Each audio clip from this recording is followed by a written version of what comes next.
Top quality और consistent performance के लिए सिर्फ सिल्वर पंप नाम याद रखना। ಇದೀಗ ನ್ಯಾಷನಲ್ ಟಾಪ್ 9 ಸುದ್ದಿಗಳನ್ನು ನೋಡೋಣ.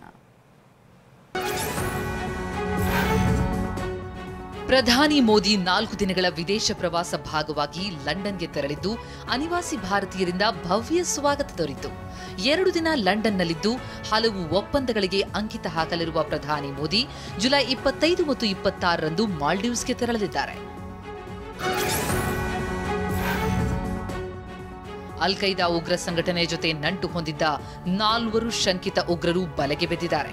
ಮೊಹಮ್ಮದ್ ಫೈಕ್, ಮೊಹಮ್ಮದ್ ಫರ್ದಿನ್, ಸೈಫುಲ್ಲಾ ಕುರೇಶಿ, ಜೀಶನ್ ಅಲಿಯನ್ನ ಗುಜರಾತ್ ಉಗ್ರ ನಿಗ್ರಹ ಪಡೆ ಬಂಧಿಸಿದೆ.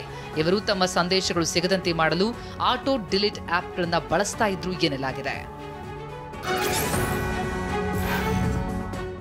ಸಿಂಧೂ ನದಿ ಒಪ್ಪಂದ ರದ್ದು, ವ್ಯಾಪಾರ ಬಂದ್, ಆಪರೇಷನ್ ಸಿಂಧೂರ್ ಹೊಡೆತ ಬಳಿಕ ಪಾಕಿಸ್ತಾನ ತೆಪ್ಪಗಾಗಿದೆ. ಇದೀಗ ಭಾರತದ ಜೊತೆ ದೀರ್ಘಕಾಲದಿಂದ ಬಾಕಿ ಇರುವ ಎಲ್ಲಾ ವಿವಾದ ಬಗೆಹರಿಸಿಕೊಳ್ಳುವುದಾಗಿ ಪಾಕ್ ಪ್ರಧಾನಿ ಹೇಳಿದ್ದಾರೆ. ಬ್ರಿಟಿಷ್ ಹೈಕಮಿಷನರ್ ಜೇನ್ ಮ್ಯಾರಿಯೋಟ್ ಭೇಟಿ ವೇಳೆ ಪಾಕ್ ಪ್ರಧಾನಿ ಈ ಮಾತು ಹೇಳಿದ್ದಾರೆ ಎನ್ನಲಾಗಿದೆ.